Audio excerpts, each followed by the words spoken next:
आज की मूवी में दिखाया जाता है कि एक टीचर अपने ही स्टूडेंट के साथ रिलेशनशिप करती है, यानी उसके साथ इंटीमेट होती है। उसके बाद जो होता है उसके बेस पर ये स्टोरी है। चलिए स्टार्ट करते हैं। मूवी के स्टार्टिंग में हमें दिखाया जाता है कि जून और फिलिक्स नाम के एक कपल होते हैं जो कि कार में जा रहे होते हैं, और जून लगातार फिलिक्स से लड़ रही होती है ये सोचकर कि उसका किसी और के साथ अफेयर है, और इसके कार के पीछे एक छोटा बच्चा भी बैठा हुआ होता है। इसके बाद में लगातार जून के फोर्सफुली बोलने से फिलिक्स बोल देता है कि हाँ मेरा अफेयर है, बट ऐसा कुछ नहीं है। इसके बाद में जून उसे लगातार झगड़ा करती है। इस पर जून चिल्लाता है कि हाँ मेरा अफेयर है और मैं तुम्हें छोड़ना चाहता हूँ। इस बात पर जून पागल हो जाती है और जून बोलती है कि हम साथ में मरेंगे, और वो कार का स्टीयरिंग घुमा देती है। इसकी वजह से कार टकरा जाती है। जून को तो हल्की चोट लगती है, बट फिलिक्स की वहीं पे मौत हो जाती है। इसके बाद कहानी आगे बढ़ता है और कहानी चला जाता है 2019 के करंट टाइम में। यहाँ पे ये दिखाया जाता है 2019 में कि एक लड़की होती है, मतलब एक औरत होती है, उसका नाम होता है कैटी। उसकी दो फ्रेंड होती है, वैगम और स्टेसी, और ये दोनों फ्रेंड के साथ एक यहाँ पर एक बड़े से होटल रूम में पार्टी कर रही होती है। और पार्टी ये इसलिए हो रही होती है क्योंकि कैटी जो है अब टीचर से प्रिंसिपल बन चुकी होती है, उसका प्रमोशन हो गया होता है। इस बात पर उसे वैगन बोलती है कि तुम इतनी हॉट हो, सुंदर हो, और तुम अपने पति के साथ अभी सेपरेट रह रही हो, तो तुम क्यों ना रिलेशनशिप कर लो। बट इस बात पर कैटी को ज़्यादा ध्यान नहीं देती और कैटी इनको मना कर देती है। इसके बाद इनके रूम का जो होटल होता है, होटल में AC वर्किंग करना बंद कर देता है। इस बात पर ये लोग रिसेप्शन में फ़ोन करते हैं कि आप किसी AC रिपेयर वाले को भेज दो। अब यहाँ पर एंट्री होती है इयोन की। इयोन जाता है और इनके रूम में जाता है। जब इयोन इनके रूम में जाता है तो कैटी की जो फ्रेंड होती हैं, वैगन और स्टेसी, ये इयोन को बहुत अच्छी तरह से घूर रहे होते हैं, और कैटी उस पर कुछ खास ध्यान नहीं देती। उसके बाद कैट नीचे जाती है पूल में नहाने के लिए, वहाँ पर वही इयोन भी होता है। तो इयोन उनसे बातें करता है और साथ में पूल में नहाता है और तारीफ भी करता है कैटी की। इसके बाद में वो लगातार तारीफ कर रहा होता है कि तुम बहुत खूबसूरत हो, तुम बहुत अच्छी हो। इसके बाद में कैटी को लगता है हाँ मैं इससे रिलेशनशिप कर सकती हूँ, और वो जाके उसके साथ में सो जाती है उसी के कमरे में।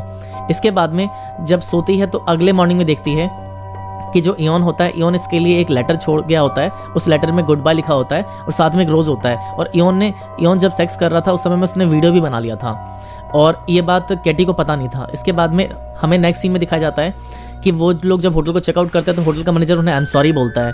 उस पर वो बोलते हैं आई एम सॉरी नहीं, हमारा AC ठीक हो गया था। तो वो बोलता है कि हमने किसी बंदे को नहीं भेजा था। और ये बात सुनकर वो लोग हैरान हो जाते हैं, क्योंकि रात को उन्हीं के रूम में होटल में बंदा आया था, उनका AC ठीक किया था। और कैटी भी ये बात सुन के बहुत हैरान हो जाती है। इसके बाद में इन लोगों को पता लग जाता है कि कैटी उस लड़के के साथ सोई थी जिसका नाम इयोन था। इसके बाद में इयोन को दिखाया जाता है जो कि अपने फ्रेंड को बोलता है कि थैंक यू टिप के लिए। साथ ही वो उसे कुछ ड्रग्स भी देता है कि तुमने मेरे को अपना ड्रेस दिया, होटल में जाने दिया।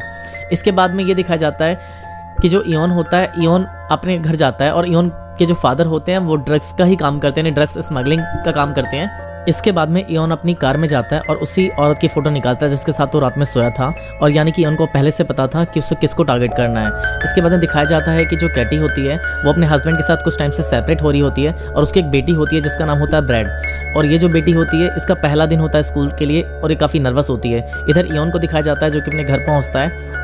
उसके पापा ड्रग्स की अलग अलग पन्नियों में ड्रग्स को बांध रहे थे, और यहाँ पे हमें ये पता लगता है कि जो हमने फ्लैशबैक में देखा था जून और फिलिप्स, उसमें जून का ही बेटा होता है इयोन, और ये जो होता है ये इसका स्टेप फादर होता है। और ये बात हमको पता लगता है कि ये जो बंदा है जो ड्रग डीलर है ये इनका स्टेप फादर है। इसके बाद में कहानी आगे बढ़ती है और हम देखते हैं कि आज ब्रैड का स्कूल का पहला दिन है और वो बहुत ज़्यादा नर्वस होती है। और जब वो अपने कॉलेज में जाती है तो वो उसके पास दो लड़कियां आती है जिनका नाम होता है जीना और वेस्ली। ये जीना वेस्ली को पता लग जाता है कि ये प्रिंसिपल की बेटी है, तो ये इनसे दोस्ती करना चाहते हैं ताकि बेनिफिट निकाल ले। और जो प्रिंसिपल होती है वो कैटी होती है। वहीं पे इयोन आता है और इयोन जस्ट उसके डेस्क के बिल्कुल सामने वाले डेस्क पे जाकर बैठ जाता है और ब्रैडी से बहुत ही अच्छी अच्छी बातें करने लग जाता है, ऐसा जैसे कि वो ब्रैड की काफ़ी ज़्यादा केयर करता हो, काफ़ी हेल्पफुल हो। इस तरीके से उसे ब्रैड भी थोड़ा पसंद करने लग जाती है। इधर ब्रैड थोड़ा सा कंफ्यूज थी कि ये समझ नहीं पा रही होती है कि आखिर जो इयोन है वो उसके साथ इतना अच्छा बिहेव कैसे कर रहा है। उस पर दूसरी तरफ में ये दिखाते हैं कि जो जीना और वेस्ली होती है वो आपस में बात कर रही होती हैं कि जो जीना होती है, जीना का पहले बॉयफ्रेंड था इयोन और आजकल उसके साथ ब्रेकअप हो रखा होता है, और ये लोग समझ नहीं पा रहे होते हैं कि आखिर इयोन ब्रैड के पीछे क्यों है पड़ा हुआ। उसके बाद दिखाते हैं कि जैसे ही ब्रैड बाहर निकलती है तो उसे दो लड़के परेशान करते हैं। इस बात पर इयोन बीच में आता है, इयोन वहाँ भगा देता है। तो इस टाइप का नेचर देख के जो ब्रैड होती है वो काफ़ी ज़्यादा इंप्रेस हो जाती है और वो काफ़ी ज़्यादा पसंद करने लग जाती है इयोन को। इसके बाद में इयोन पूछता है क्या तुम मेरे साथ कॉफ़ी पे चलोगी। इस पर ब्रैड बोलती है हाँ वाई नॉट। इसके बाद में ये लोग अगले दिन कॉफ़ी पे मिलते हैं और ये लोग इसके बाद में लगातार 1-2 दिन मिलते हैं। इसके बाद में एक दिन अचानक से जब इयोन और ब्रैड एक साथ स्कूल के अंदर में एंटर लेते हैं और जैसे ही वो दोनों एंटर लेते हैं उसके बाद में कैटी की हालत ही ख़राब हो जाती है। कैटी सोचती है आखिर क्या हो गया और कैटी को सब याद आ जाता है कि उसके साथ वो रात में सोई थी होटल में। इसके बाद में कैटी घबराकर अपने केबिन में जाती है और केबिन में जाने के बाद अपने गार्ड को बुलाती है और बोलती है कि फटाफट से इयोन की फ़ाइल लेकर आने के लिए। जब वो लोग इयोन की फ़ाइल लेकर आते हैं तो पता लगता है कि उसको काफ़ी स्कूलों से निकाला गया था उसकी बदतमीज़ी की वजह से, और बहुत ही ज़्यादा बदतमीज़ लड़का है और वो किसी के साथ भी अच्छा बिहेव नहीं करता। इसके बाद में कैटी और डर जाती है और वो सोचती है कि मेरी बेटी के साथ ये क्या करी है। तभी कैटी अपने केबिन में होती है, तभी वो देखती है कि जो इयोन और ब्रैड है वो लोग एक पार्क में बैठे हुए हैं, और ये देख के उसकी जो हालत है वो और ख़राब हो जाती है। इसके बाद में कैटी जो होती है वो इयोन को बुलाती है अपने केबिन में और इयोन से पूछती है आखिर तुम ऐसा क्यों कर रहे हो, मेरी बेटी को क्यों इस तरीके से प्यार में फंसा रहे हो। इस बात पर इयोन बोलता है कि नहीं ऐसा कुछ नहीं है, मैं ऐसे ही कर रहा हूँ। इस बात पर वो बोलती है कि मेरी बेटी से दूर रहो, तो बोलता है नहीं दूर रहूँगा। साथ में ही उसने जो उस रात वीडियो बना रखा था वो वीडियो ही प्ले कर देता है। तो बोलती है कि तुम इससे क्या चाहते हो, तो बोलता है कि मुझे तुमसे पैसे चाहिए। इस बात पर वो बोलती है कि मैं धमकाने वाली नहीं हूँ, और वो जानती है कि अगर एक बार उसने ऐसा किया तो वो हर बार इसी तरीके से ब्लैकमेल करेगा और इससे पैसे लेगा। और ये सब बातें करने के बाद सीधा अपने घर पे जाता है, जहाँ पे देखता है उसके जो पापा हैं वो यही ड्रग्स दोबारा से बांध रहे होते हैं अलग अलग लोगों को बेचने के लिए। फिर वो अपने मम्मी के पास जाता है और मम्मी से बोलता है कि मम्मी मैं तुम्हारा बदला बहुत ही जल्द ले लूँगा। और वो वहाँ पर हमें ये पता लगता है कि जो ये फिलिक्स है, फिलिक्स की जो गर्लफ्रेंड होती है उसी का नाम कैटी होता है और कैटी से बदला लेना चाहता है। और हमें थोड़ा सा मूवी का जो स्क्रीन प्ले है ये समझ में आना चालू हो जाता है कि जो जून और फिलिप्स दोनों गर्लफ्रेंड बॉयफ्रेंड होते हैं, और जून और फिलिप्स का बच्चा होता है इयोन, और जो कैटी होती है, कैटी की बेटी होती है ब्रैड। अब उसके बाद में हम देखते हैं कि यहाँ पे इसके बाद हम देखते हैं कि जो कैट होती है वो अपने घर आती है। जब कैट घर आती है तो उसका जो हस्बैंड होता है वो भी वहाँ पर आता है, और हमें ये पता लगता है कि कैट ने एक दूसरी शादी कर लिया था एक लड़के से जब फिलिप्स मर गया था। तो और वो जो लड़का था वो लड़का कुछ टाइम के लिए सेपरेट हो गया था, क्योंकि इन लोगों के बीच में इनको पता लग गया था कि जो कैटी थी उसका फिलिप्स के साथ भी अफेयर था।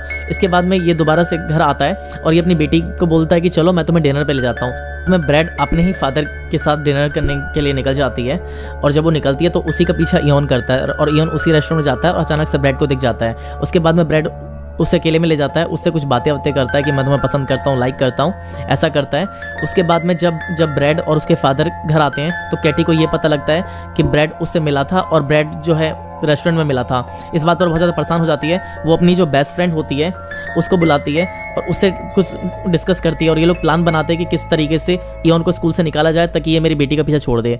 इसके बाद में ये लोग प्लान बनाते हैं और कैटी देर रात स्कूल में जाती है, और स्कूल में जाने के बाद वो वहाँ पे जाके एक चाकू को रख देती है। अगले दिन वो चेकिंग करवाती है और वही चाकू मिल जाता है। इस बात पर कैटी के पास एक मौका था कि वो सस्पेंड कर दे, और वो जब इयोन को सस्पेंड करने लग जाती है तो इयोन जाता है, इयोन बोलता है कि प्लीज़ मुझे सस्पेंड मत करो।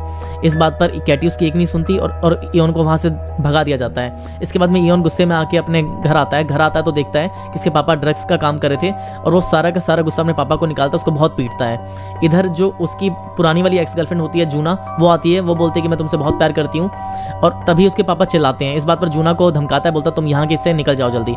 जैसे ही जीना यहाँ से निकलती है उसके बाद में हम देखते हैं कि जो उसके पापा होते हैं उसको बेसबॉल से बहुत ज़्यादा पीटता है, अपने पापा को मार देता है, क्योंकि जो इयोन होता है वो एक सन की लड़का होता है और वो अपने पापा को बिल्कुल ही पसंद नहीं करता, क्योंकि उसके पापा स्टेप फादर होते हैं। दूसरी चीज़ वो उसके पापा उसकी मम्मी की केयर नहीं करते, इस वजह से वो पसंद नहीं कर रहा होता है। इसके बाद में ये फटाफट से ब्रैड को कॉल मिलाता है और ब्रैड को लेके निकलता है। उसके बाद ये ब्रैड को रास्ते में बताता है कि हम दोनों भाई बहन हैं, तुम्हारी जो मम्मी है उसमें मेरे पापा के साथ जो इंटीमेट किया था उससे तुम हुई हो, और जो मेरी मम्मी है वो तो मेरी मम्मी है, यानी कि मेरे जो पापा थे वो भी स्टेप फादर थे।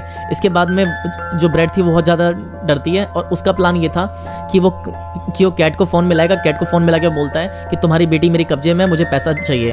इस बात पर जो कैट है वो घबरा कर अपनी फ्रेंड को कॉल मिलाती है और फ्रेंड के साथ बोलती है पैसे का इकट्ठा करो। उसकी फ्रेंड बोलती है तुम पुलिस को कॉल कर दो, पर वो बोलती है कि अगर मैं पुलिस को कॉल करूँगी तो वो इयोन बहुत खतरनाक है, वो मेरी बेटी को नुकसान पहुँचा सकता है। इसके बाद ये लोग पैसे का जम करते हैं, और इधर इयोन के माइंड में ये होता है कि मैं कुछ भी करके पैसा लूँगा, और उसके बाद मैं ब्रैड और अपनी मम्मी के साथ यहाँ से निकल जाऊंगा कहीं दूर।